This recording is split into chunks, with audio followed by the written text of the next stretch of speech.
Awesome. Thank you so much. And Alex, you can see the slides and some of us. Perfect, perfect. All right.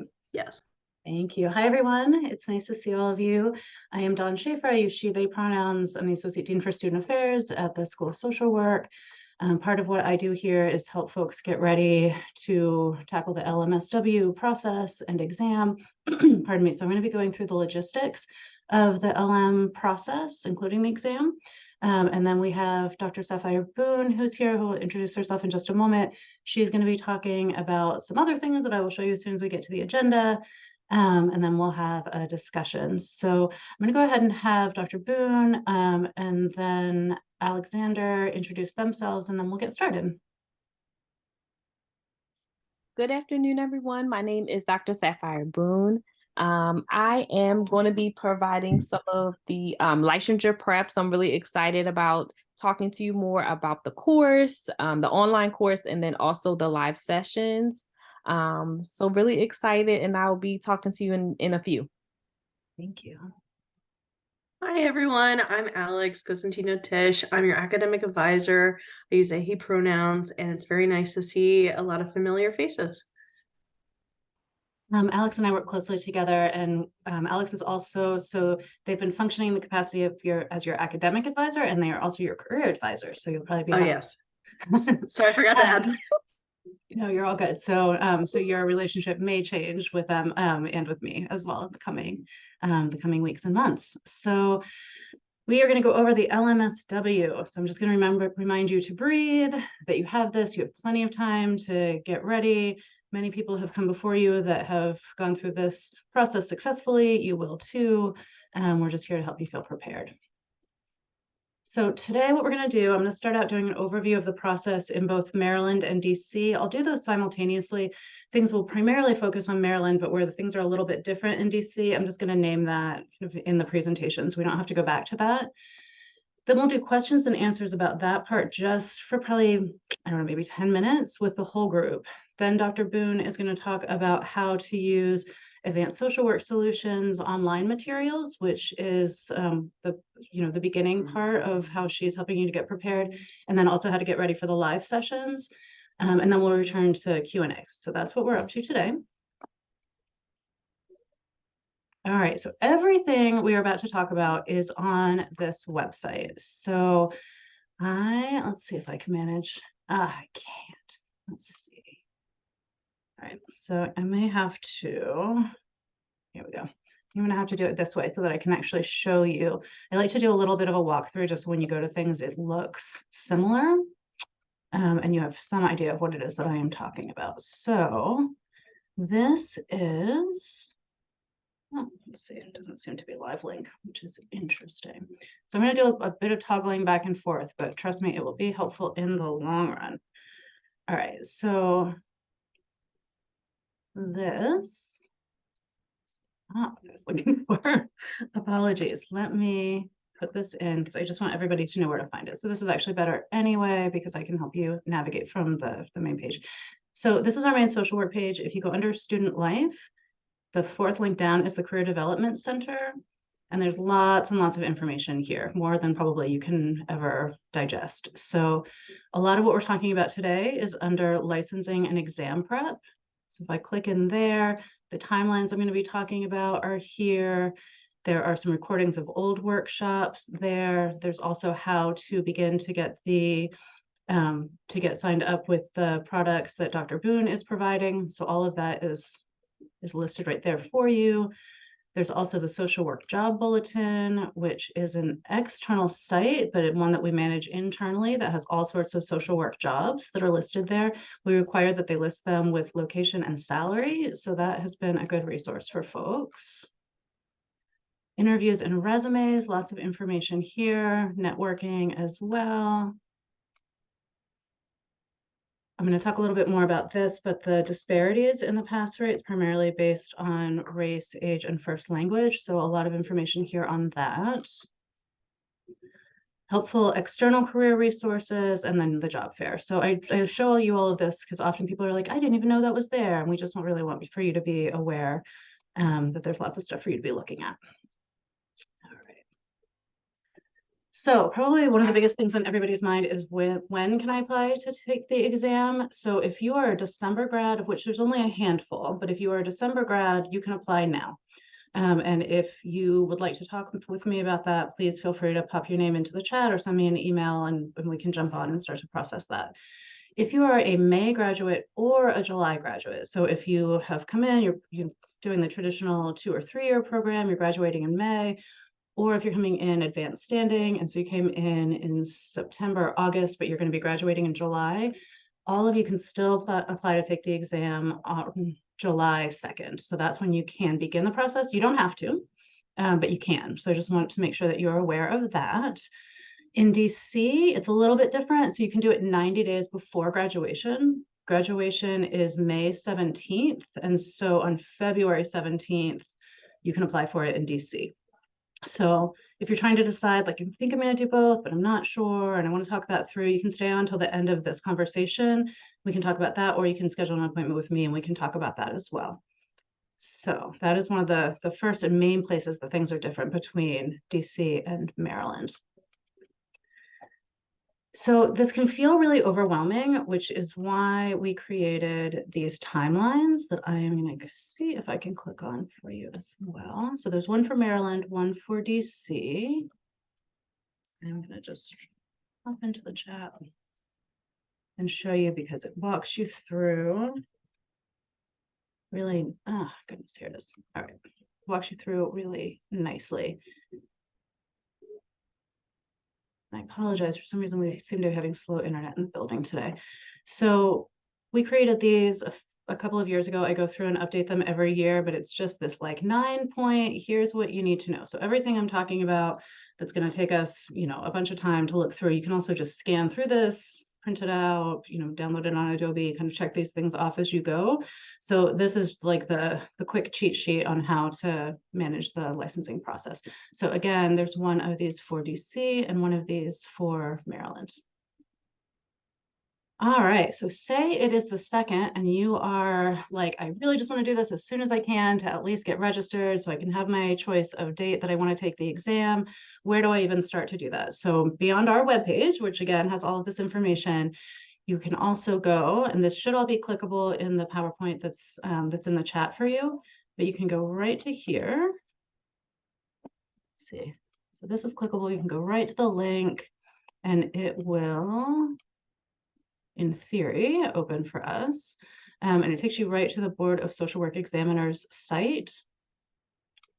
And I bring this up so that you can go ahead and have a look at this. All right. So that link takes you here. The same for DC. Everything in Maryland is automated at this point. So it's all electronic. It's actually a pretty easy process. So you each, when you when you apply for your MSW, you are going to be applying for your licensed master social worker, or yes, by examination. All right. And so this kind of walks you through that. You go in, you click in the online application, and I can't actually take you in any further because you need to have started the process so that you can see, so it becomes personalized to you. It is, and Dr. Boone, you help me remember, it's either a 2 or 3 page application. It's very short. It will maybe take you 15 minutes to fill this out. So that is online. The first fee that you'll pay, which I'll talk about in a moment, is online. And it really walks you through everything pretty easily. So that is where you go to begin your process. All right, so again, same for DC. The fee, so I'm trying to talk about this in as logical and linear of a process as I can. So the fees, and this says as of last year, but I actually checked it last week, and it is actually as of this year. So Maryland, the LMSW application fee that you pay directly to the Board of Social Work Examiners is $100. So when you fill out the application, you have to pay that fee at the same time. Pardon me.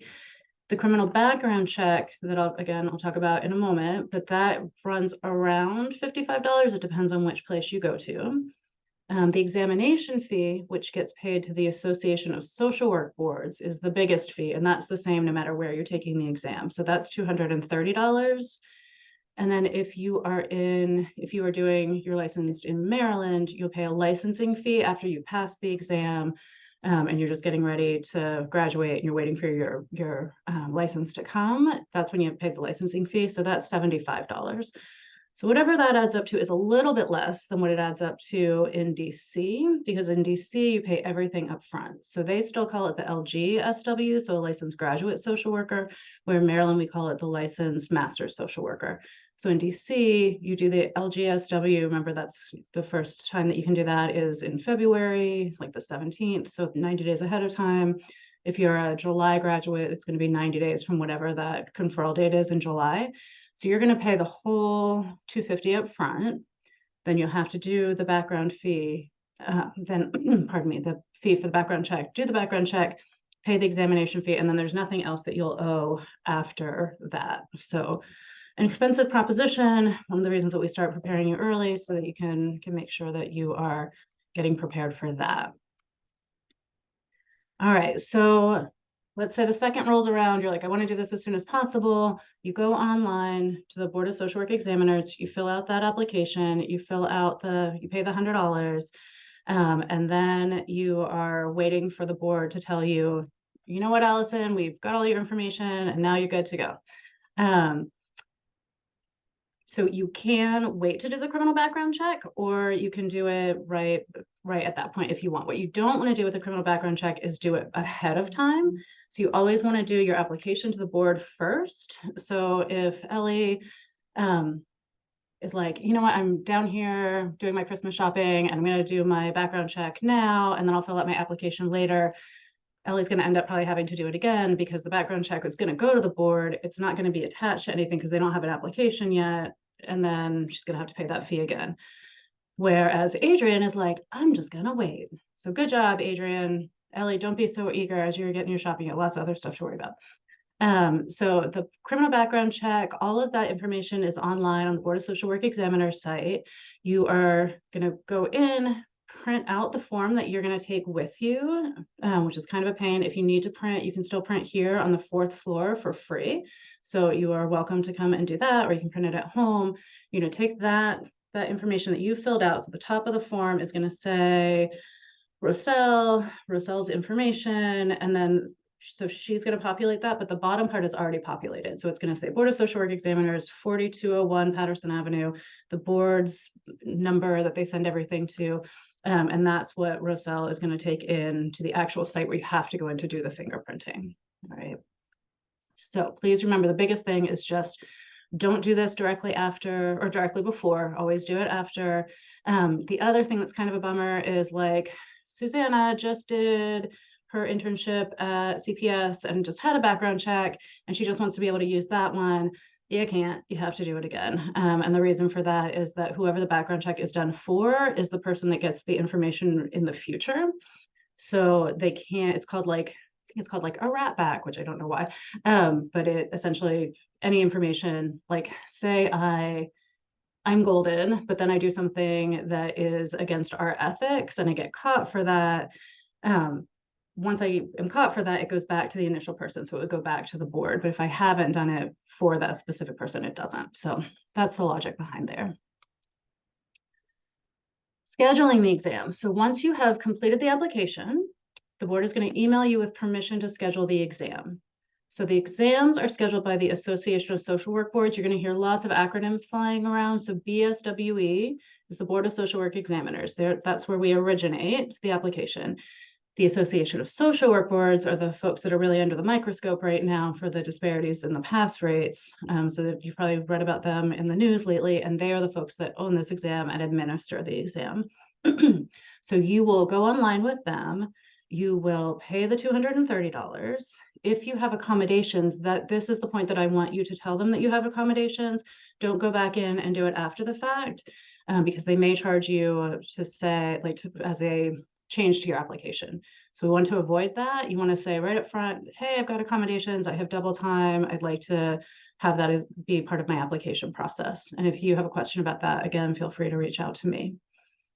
So then you'll pay the fee. They will open up in a place where you can go ahead and schedule. You're going to look at the time of day that works for you, the date that you're looking for, the place that you're looking for, and just kind of put all of those pieces together. I tell folks when I was taking at the time it was the LG, and I lived in Columbia, and I just couldn't get a time in Baltimore that made sense. So I went to DC because that was the date that I wanted. So you can do that. That's totally fine. If say it is, I really want to take it in Baltimore, I don't care what the date is, then you can do that too. So just do what makes sense for you, and just be paying attention to the time of day that is best for you. All right. Exam logistics, and Dr. Boone will talk about this more in the presentation that she has that's going to have the meat of how to prepare. But just overall, what we want you to know is the exam is 170 questions. Only 150 of them are scored, but you won't know the 20 that aren't, so you have to approach them all like they are deeply meaningful. If you do not have accommodations, the exam is 4 hours. You don't have to take the whole time, but it will shut off at the 4-hour mark. It is in a testing center. So if you took the, I don't know, if you took the GREs, I know most people didn't, but it's in a testing center like that. So I think we use Pearson VUE. You will get your receipts immediately upon completion. I probably need to update that. So what they do now is that you finish it out, you do a survey, and then you go up to the person that is the proctor, and they hand you an envelope that inside has your information. So no matter which way you cut it, it's an anxiety-provoking situation. So it used to be like it would pop up as you're sitting around other people. Now it gets handed to you. You go sit in your car, go get on the subway, do whatever you're going to do, open those results, and get ready to celebrate, right? We do have an excellent pass rate, but on the first time, and I suspect, although we won't have the results of that, but I suspect since we brought Dr. Boone on, that the results have really just gotten better. So keeping that in mind. So then what? So then you celebrate. You did it. At this point, all you're waiting for is to finish your LMSW. So you celebrate in whatever way that makes sense to you. And then you send that final, if you're in Maryland, you're going to send that final licensing fee of $75 to the Board of Social Work Examiners. You're going to have your transcript sent. So for those of you who are graduating in May, anytime beginning in January, you can send, I'm going to go ahead and click on this. Just give us a moment. So this takes us right to the registrar's office. And here is how you request an official transcript. So we've worked with Parchment now. There's no fee for all of you, which is great. I just had to have my transcript sent and actually had to pay, which is annoying. But you're going to go ahead and request them through Parchment. You can do this again if you are a May grad. You can do it anytime beginning in January. If you are a July grad, I would say let's wait until May to request yours, because you don't want it to get caught up in the batch of folks that are graduating before you. And when you go in, what you're going to do is put all your information in, then you're going to put in the Board of Social Work Examiners and their email address, and you're going to put hold for degree awarded or something like that. So you're not holding for your grades, you don't want them to send it out now, you want them to wait. So Christine is graduating on May 17th, so she's going to put hold for degree awarded. The 17th is going to come, and the registrar's office at UMB is going to start cranking out these the authorization for these transcripts to go out. So you can do that early in the process so that you don't have to be like thinking about it right as you are graduating. So this is something you can do in January and just forget about. Oops, I just clicked on the wrong thing. Here we go. All right. So when will you actually be licensed? You will be licensed upon graduation and after the board receives your final transcript. So you get notified by email that you are now an LMSW, so you're just waiting. They don't issue licenses anymore in a physical sense, but you will get a wall certificate for your first time, so you can frame that and hang it up. If you are, I know many of you, and so I know that you are this person, and I'm also this person, you can begin to when you think that your license might be about to go through, you can, let's see, this doesn't want to go through. I'm going to go ahead and show you this because I do think it's important. So the way that I'm getting here is to go to BSWE license verification just from Google, and I'm going to click on that. So say Sabina is like, I'm dying to know if it's come in yet. I just have to know instantly. So she's going to go in and check, right? And so I'm checking myself because I know that I'm in there. So this is where it will say. So you can go in and see, and this lives here forever. So you can tell when I got my LM, you can tell when I got my LC. This is going to feel really, really good. So you're going to go in and be like, look, I'm official. It's amazing. And once that does come on, you will see this is the licensing number that you will keep forever. Right. And so that's what you can put on your applications. You can put that on your resume or CV if you like. So those are the things to keep in mind. When you are looking, if you're in Maryland, you will need to have a verified supervisor in order to provide the supervision for your LMSW toward your LCSWC. You want to make sure that that person is in good standing. So again, I'm checking myself. And so you want to look here to see, when did this person become a supervisor? Do they have any disciplinary action? No, and they're active in good standing. Please make sure you do that. If you start to get supervision from someone that does not have this, those hours won't count, and then you'll be very sad because you'll have to start making them up, and we don't want to see anybody in that spot. Other fun facts, the exam is national, which means that you only have to take it once and pass it once, right? So if you are vacationing on spring break in Colorado, and for some bizarre reason you decide that you want to take it on spring break, you can take it in Colorado. That's totally fine. You're just going to have it, the results will go back to the place that you originated your application. So all of those results come back automatically to Maryland if that's where you're originating. If you're seeking licensure in 2 states, the first state is going to be by examination, and then the second state is by endorsement. So you still go through the whole process of the application phase, but you only have to take the exam once. So what I always suggest to folks is that you take the exam in the place that you want to be licensed first, see it the whole way through, and then you endorse to the next state. Don't have 2 going at the same time because that starts to get confusing. But that's an important thing to know. I am not glossing over this. I just want to make sure that I allow time for Dr. Boone for questions, and then for Dr. Boone to have adequate time to talk with you as well. Last year, we did, the ASWB, so the Association of Social Work Boards, did release information that showed significant bias and pass rates within the exam. This has been noted particularly for BIPOC folks, most markedly for Black folks, also folks over 45, and for folks whose first language is not English. So the school and the state and across the nation, folks are trying to figure out what to do with this to actually create an equitable path to licensure. So we are in the process of doing that. So what we are doing right now as a school is looking at the legislative level, but then also looking at how to prepare you to be able to take this exam better. And that's a big part of the reason we brought Dr. Boone in. That doesn't negate the fact that this is a racist and ageist, ableist, et cetera, exam. And right now, the position that we are in is that you have to take it. And so we want to prepare you as well as we can for this very fallible exam, while we're also trying to figure out how to get rid of this exam and create a path that really honors everyone. And if you'd like to know more information about that, it's on the same page that I showed you earlier. All right. And then, so Dr. Boone, do you want to take questions about let me stop sharing this. Do you want to take questions first about just the logistics, or shall we go into your presentation? No, you can take the questions. Okay, sounds good. It would help if I can figure out how to stop sharing. Ah, there we go. All right. So I would be happy to take questions just about the process.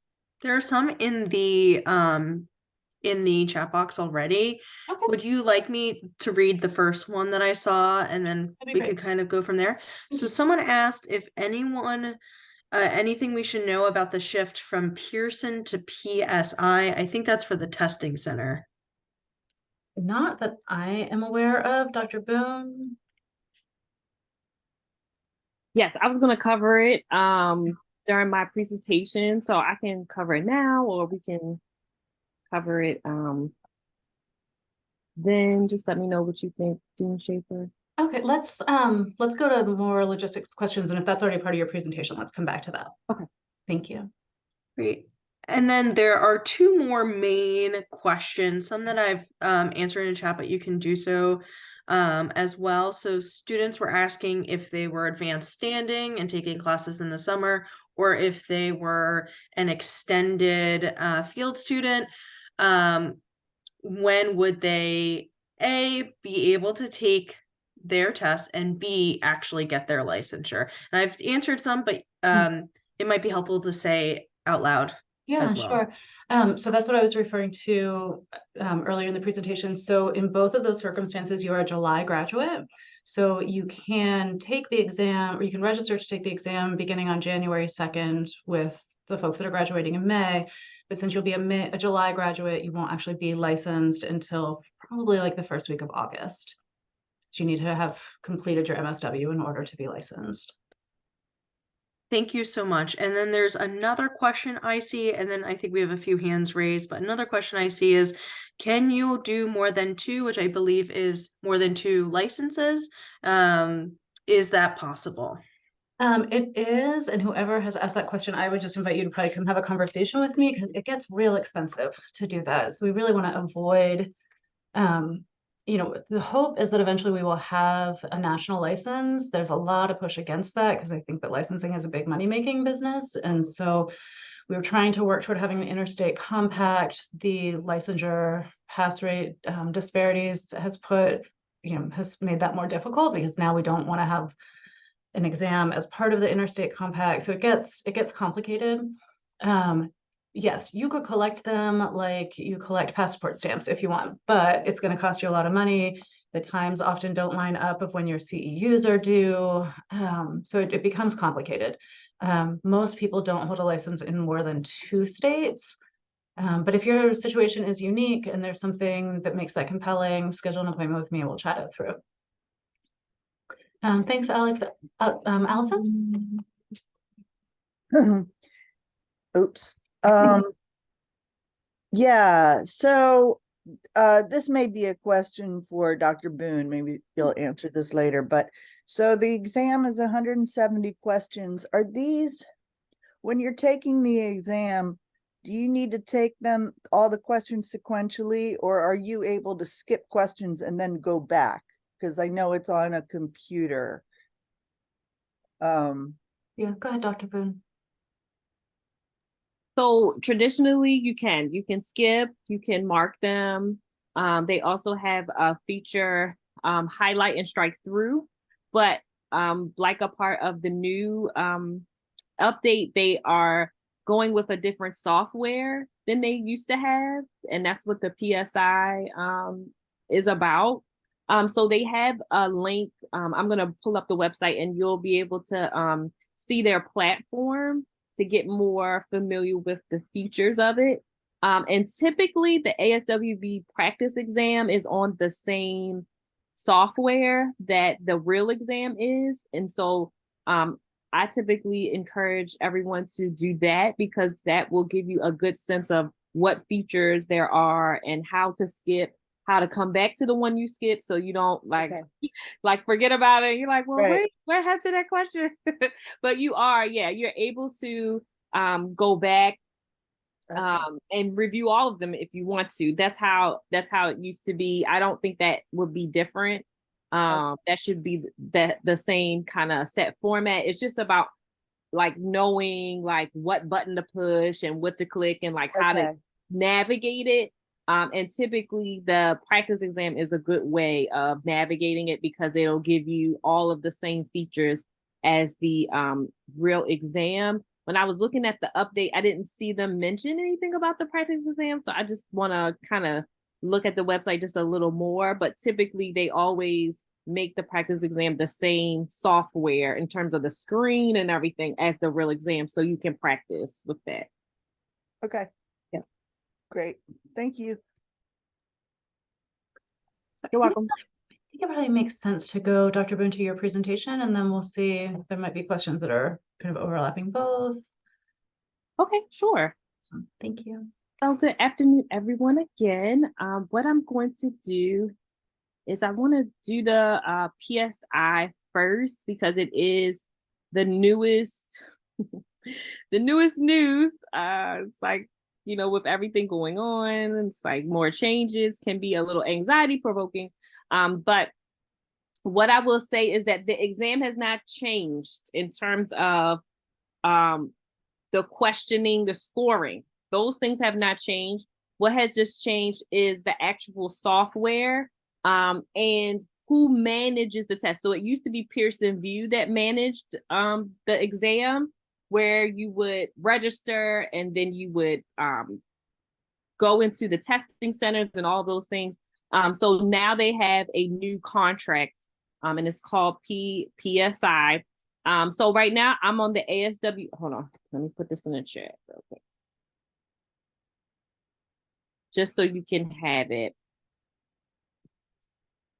But this is the link that I'm looking at, and then you can click it and be able to see what the platform looks like. At this point, in terms of all of the deadlines and dates that are on here, you would all fall under this new system unless you're a December graduate and have already registered for your exam. You may be under the old system, but this is the new system that everyone will be under. There are some the partnership gives a couple of things, a couple of benefits. And one of the benefits is going to be online testing, but they're not going to be able to offer that, it says, until later in 2024. But eventually they will have a platform where you can do it basically at home, do the test at home versus in the center. Now, yes. And so I looked on the website. I know I looked on the website and I actually saw they have like a little demo video of what taking an online test would look like. And it actually looked a little more anxiety provoking than just going to the test because you have to prove that you're not cheating. And so you have to have a separate camera, like a webcam that's detachable so that you can show your workspace. They have like noise sensitive things, so things like that. So in my opinion, I mean, it's everybody's decision, but in my opinion, I wouldn't use that as to say like, oh, I should wait until they offer that, just because it may be more of a burden than. It's kind of like when you go into a classroom, you get credit, but then when you go online, they make you do all that extra work. It's kind of like that. So it's similar to that. So, but I do want to let you know that that is something they say, but they don't have a date in mind. They don't have any more details. They just say later. So I don't know. That's like December 2024, February 24. So they don't have a date on that. They will have electronic dictionaries that will be available to everyone. And so that's part of that accommodation that was typical for those that English wasn't their first language. And so now it'll be open to everyone on the platform. So that's one of the changes as well. And then ASWB.org is just a good website to go on if you just want to get more information. I always say, if you go to exam and then you say, get ready for the exam, it has pretty much everything on here. I would click it and just see what it's about. We were talking about accommodations, and on the website, they call it non-standard testing arrangements. So you can go on there.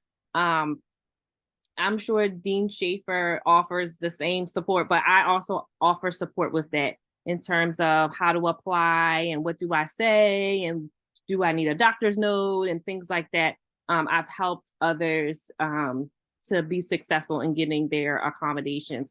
Accommodations is not something that you have to get. It's not something that everyone needs, but it is a good it is good if you know ahead of time that you may have some difficulties or challenges academically that you already had, like Dean Shafer said, you already had some accommodations already. So what I'm going to do is share. I'm not going to go over the entire PowerPoint, but I wanted to, all right, come on, internet. What did I do? Okay, sorry, that was me. So I'm going to share the PowerPoint in the chat. I tried to make sure all the links were clickable, but if some of them missed, just let me know, shoot me an email. Okay, so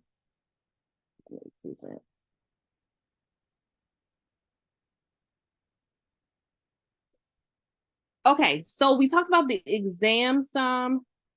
Let me go back some. We had some, I don't know if you had these types of questions in terms of frequently asked questions, but some of the frequently asked questions that I typically get is, what if I fail? And so hopefully you do not, but there is typically a 90-day waiting period that you have if you fail by more than 10. But if you fail 10 or less in Maryland, I know for sure, they will allow you to waive it just based off of the fact that it was within 10 points of passing. Oh, let me go over, I think I do need to go over, yes, the scoring. So for the scoring, it is also something that is not a science that they have shared with the masses. So what we do know is that the scoring ranges from 90 to 107. So you won't know going into the exam how many you need to get right. But what I typically tell students is look at it like I need to get at least 107 right, because that's the highest that you can have. And so you can kind of do the math, 150 minus 107. And that's kind of how many you can necessarily like get wrong, basically. On the higher end, you could get a little bit more wrong, but it just depends on your test. Typically, students will have 90. I've seen 99 a lot, 100, 101, typically within that range. I've never seen a student say they needed a 90 to pass. So I wouldn't bank on the 90. I would kind of think about it a little bit like I need to get a little bit more right. Again, everything is multiple choice. 170 with 20 unscored. You don't know what is unscored. And you have 4 hours. So I think we went over that. And can I reschedule my test date? Yes.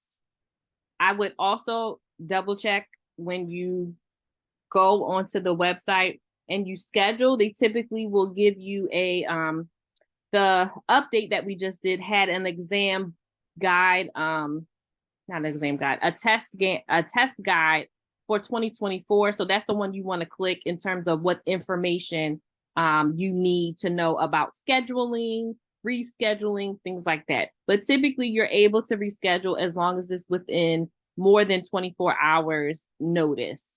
That's been the standard for that. Everything is multiple choice. Yes, there are no essays. I mean, it's like the one good thing they did. Straight, no breaks. Is it for? Yes, straight, yep, straight, no breaks. So you can take a break, but the exam will not take a break. So the clock will continue to run. And so that's why I really do want you to make sure that you are taking that practice exam, because I want you to practice sitting for 4 hours in front of a computer. Because if you just go in there without practicing, you won't know that, oh, I need a break after 50 questions. Like every 50 questions, I need a break, or I need at least one break in the middle. Because that way you'll be able to go. You should be able to have water in your locker. Don't quote me on the snacks. They go back and forth because of COVID and everything. So I think you can have a snack, but don't quote me. But just keep in mind that your time is limited. Can you get up and walk around and come back? So everything, I don't think they've changed this part. Everything is very structured. So if you need a break, you have to raise your hand. You have to wait for a person to come and get you and say it's okay for you to get up. And then you can go to the bathroom, you can go to your locker, and then they will escort you back to your seat. So all of that is a little risky because you don't know how long the attendant will take. I'm not saying they're like busy, but but you wanna, they might be attending to someone else. So you just want to keep in mind that your break, is gonna be a little lengthy. You may not be able to say, oh, I just want to get up for 30 seconds and come sit back right back down. It may be a little bit more lengthy. So you just want to keep that in mind and just account for that. And just keep track of how long it takes you to process questions for sure. I wanted to just let you know that, oh yeah, that's probably what I should do first. Let's go to the course. So if you have not done so, Dean Shafer has already sent you the email that outlines how to be enrolled. It looks like we do have a lot of students enrolled, so I'm excited about that. And so what I would suggest is, so this is the course, it's on Teachable. Once you get enrolled, it's going to ask you for your email, your password, for you to create a password. If you have any trouble logging in or any trouble trying to figure out how to get back to the site, you can go to asws.teachable.com and then just put in your login information, your email and your password.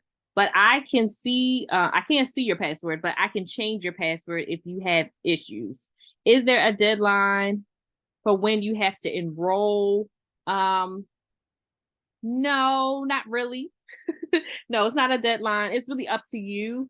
It typically will end around, this past time we ended right around at the end of October, in terms of the length of the course. So you have a good year basically to use the material. So once you get to this page, this is like your main page, you're gonna click on Start Here. And then I have a whole course for how to get started. My voice is going to pop up pretty soon. It always does. So, social work degree. Yeah, it always does. I don't even know where it's at. Oh, here it is. And okay, there we go. So it has a video. And then it has everything should be downloadable. So this should download, everything should be, you should be able to download everything. If you ever see anything that's not downloadable, just let me know. I have a document about how to create a study plan. Let's just start here. Oh, the book. Study plan, your outline.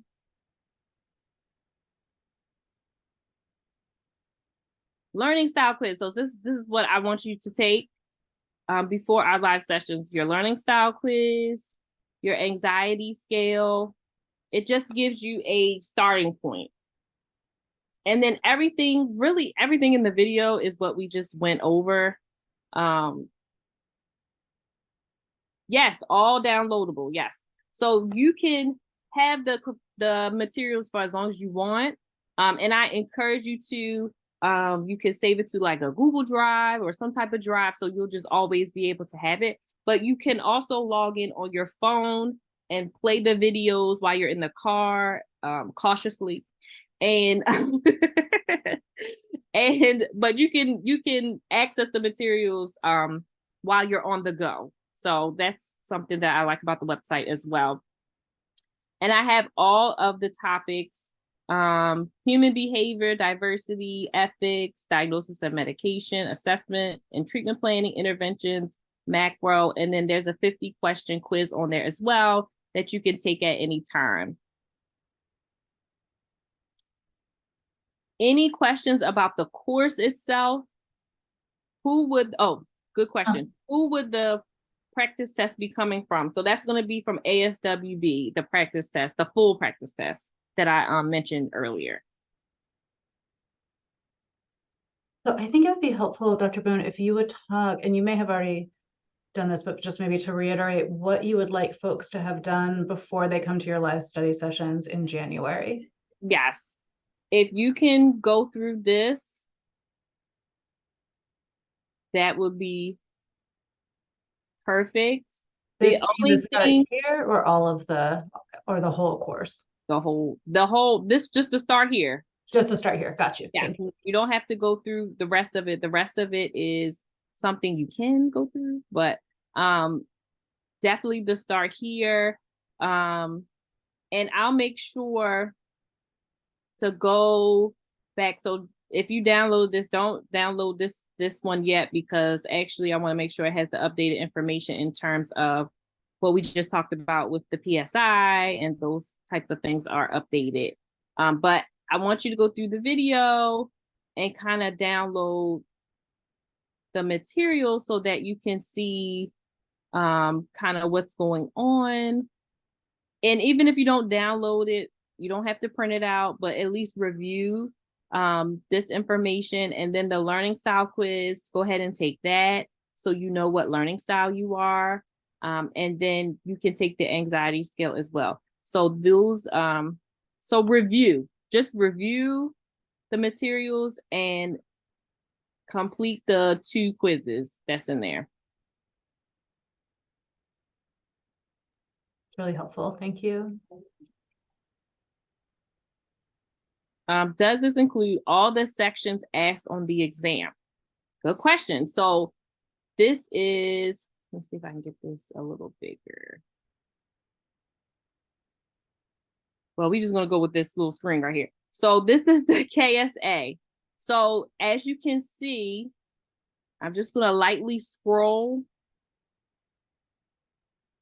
Look at all of that. You see all of that? So the course is going to give you highlights of what you need to know. So for example, basic medical terminology. You already know what is going to be covered on the exam. So what I go over is I'm going to break down what is the majority of the exam. It's not going to be everything, because it literally would be like an encyclopedia of things that I would send you. So what the course is a highlight of everything that you should know. So for example, for human behavior, we're going to go over those theories that you should know. We're going to go over the diversity information that you should know.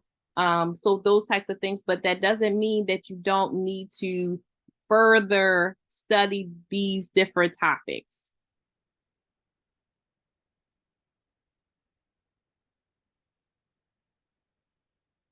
So it's a lot of information. So you should have some type of reference. You can either buy a study guide to go along with the course, or if you have some material that you have from other students, there are some electronic copies of things floating around. So as social workers, we typically get a lot of information and study materials. So that's something. And Dean Shafer, do you all have like I feel like you have like a resource of So this is the one place, pardon me, the one place that Dr. Boone and I diverge in what we recommend. So I feel really strongly that she prepares you extremely well. And that so the course that if you were paying to take this course on your own to have access to the things that you have access to, you would be spending lots of money, right? And so she has worked with us to get a price that is reasonable, that we pay for you all to have this.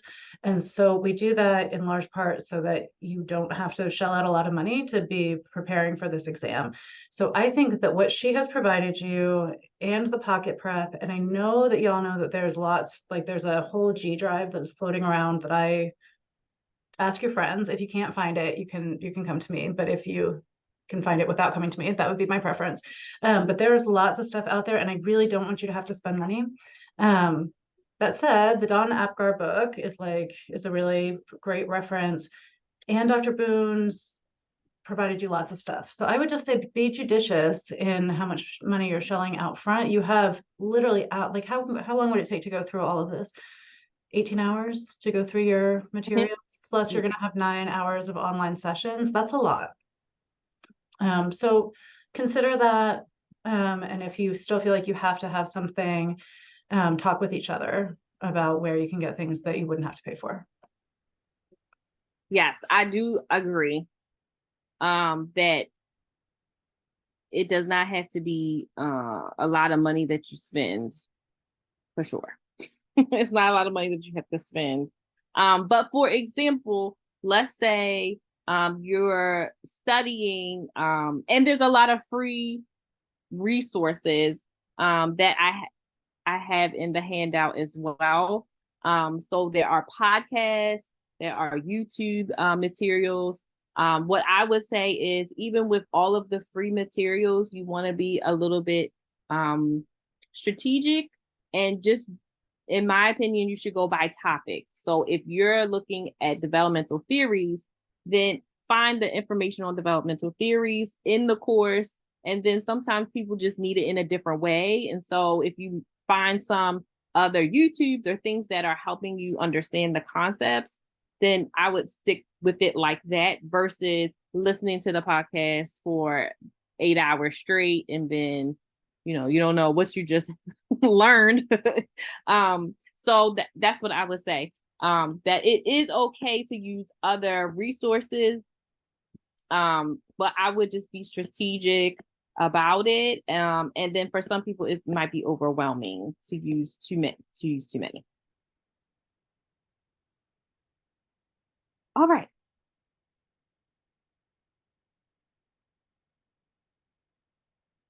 So this slide was just about learning, understanding your learning style, and hopefully you all will be able to, let me check the time. Okay.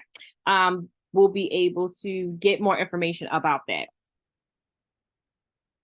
Here is a slide where I go over study materials, but we just talked about how you don't want to spend a whole lot of money because nobody has a large amount of money to be shelling out.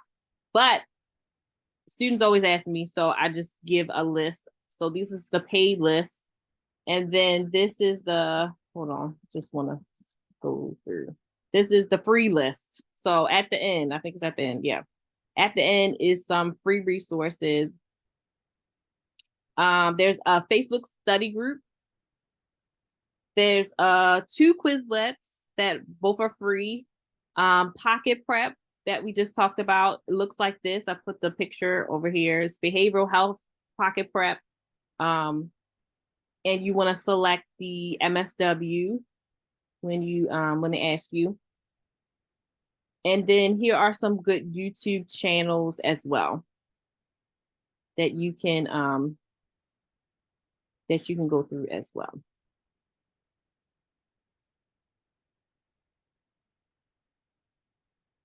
Anything that I missed? So I saw a lot of people started registering for the course, so that's perfect. Jasmine, did you have a question? Yeah, I have a question about the live sessions. And thank you all, one, for offering, this opportunity for us. I think, like, in general in the school, there's this tendency to plan things on Friday, or an assumption that people have availability on Fridays. Some people work, some people have field on Fridays, some people have other things they have to do on Fridays. So if we could have a survey, and if most people, that works for most people, that's fine, because there are other study sessions, but could we at least have an opportunity to have some guidance or some kind of say on when we have these live sessions? That would be helpful. So thank you for that feedback. And we did do that last year. And Fridays were the predominant time that folks did want. And nothing has really changed in terms of how the classes are scheduled. So that's why we did stay with it that day. I mean, maybe a quick poll, even like within this group, we've got 60 folks here. That might be useful. I'm hesitant to send something out to the whole student body just because I don't want to, send surveys just for survey's sake, but maybe folks could put into the chat, like, what are the time, like, do Fridays typically work for you? And if they don't, so maybe just add like, yes, Friday, or no, Fridays are bad, here's an alternative, and I'll just kind of look at that. Thank you though, Jasmine, I appreciate that. The live sessions will also be recorded so that if they don't work for someone, you can still watch and still gain the knowledge. You just won't have the live time interaction.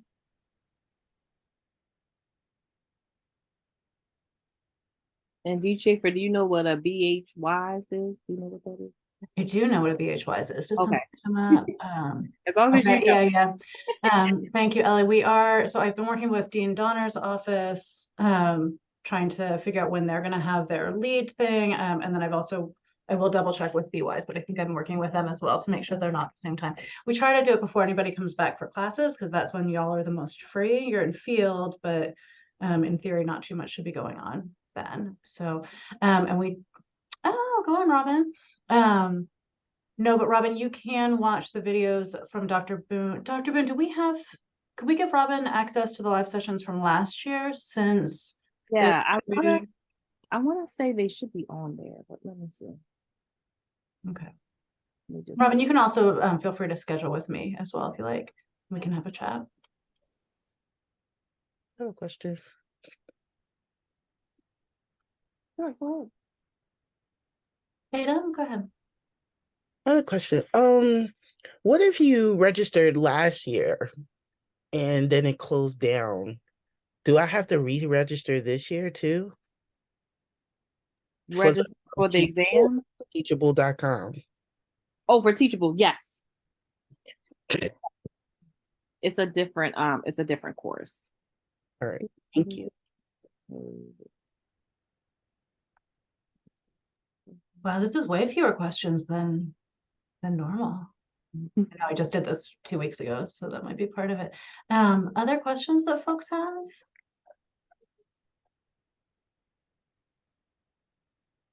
First Friday of each month. Okay. So overall, it looks like Fridays are And in the afternoon, look like too. okay.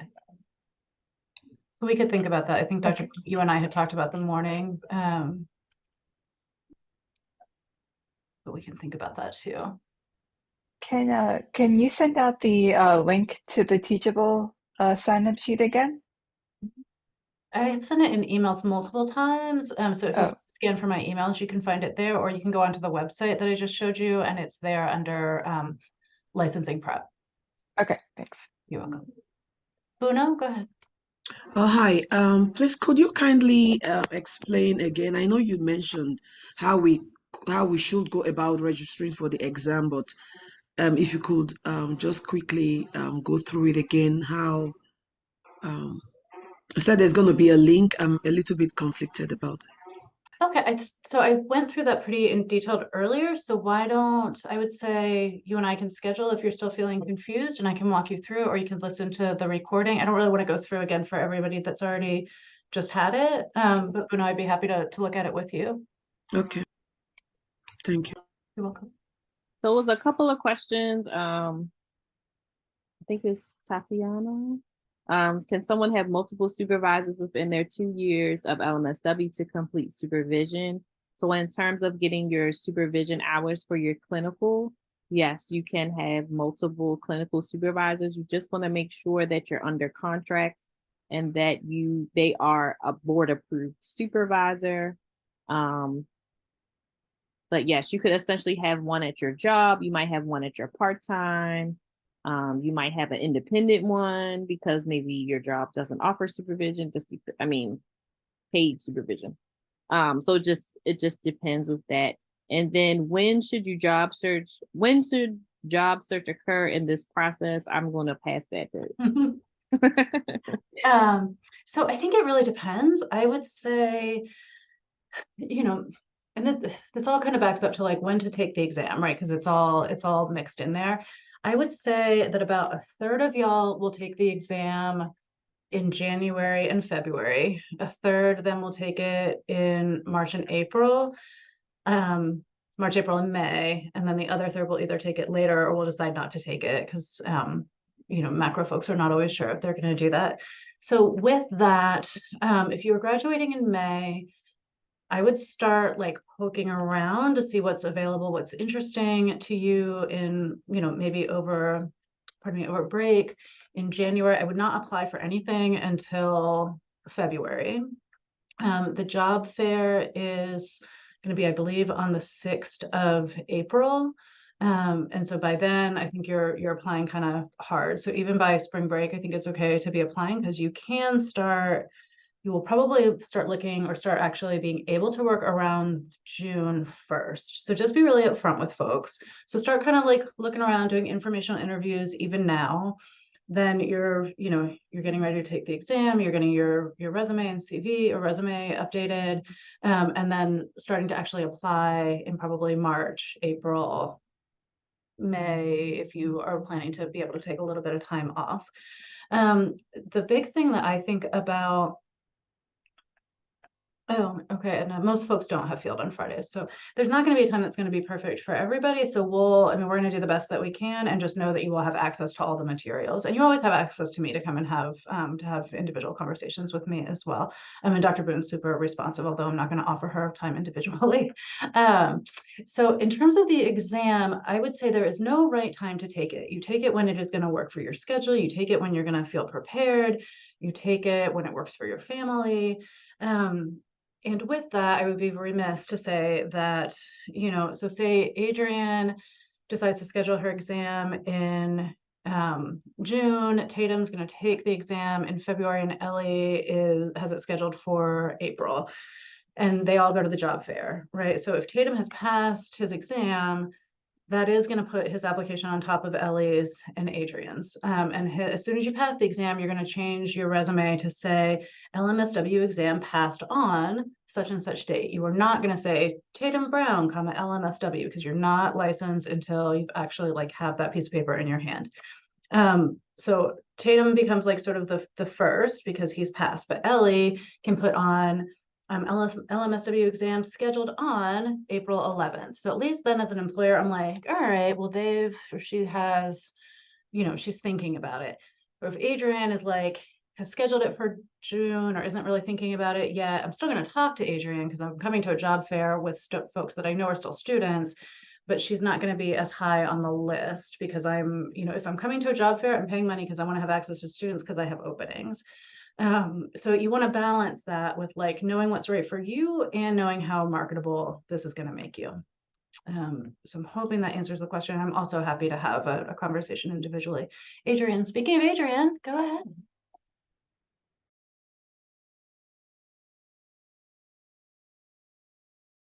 Oh, you are muted, friend. I'm sorry. I just wanted to ask a question about the LMSW. I wasn't aware that that was an exam. So you take that first before the licensing exam. Of course, I'm thinking, is that how? It is the licensing exam. So an LMSW is the actual license, which consists of the application, the fees, the background check, and the exam. So the exam is what we're focused on, but that's really about it's a quarter of the things you have to do, but it is most of the effort, honestly. Okay. Thank you. You're welcome. Other folks? Spring semester, so you come back so field starts on the 3rd, but classes start the day after Martin Luther King Jr. Day, just the 17th-ish. Dean Shafer, where's the link? I know you're going to tell me to go to the email, but where's the link to sign up for the Teachable? So everybody should check my emails because it'll be hey, we're helping you get ready for LMSW. So typically LMSW will be in the subject line. You could also circumvent that, go to the PowerPoint that I put into the chat or Alex put into the chat, click on the link to everything you ever wanted to know, and it's in there under licensing. Okay. I'm teaching you to fish, friends. I was trying. Instant gratification was getting in the way. Thank you. Emily, I saw that you were unmuted. Did you have a question? No, that was an accident. Sorry. Sorry, we're too quick. Other folks? All right, so we are finishing a little earlier than we expected.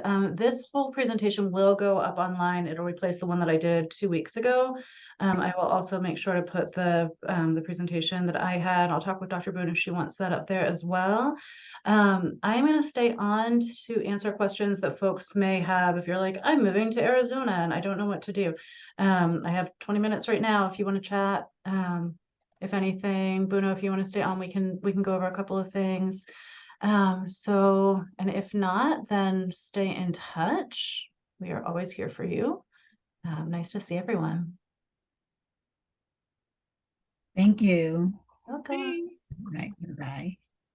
Thank you, Dr. Boone. Thank you, Dr. Bone. Yes. Mhm. You're welcome. Can't wait to see you all.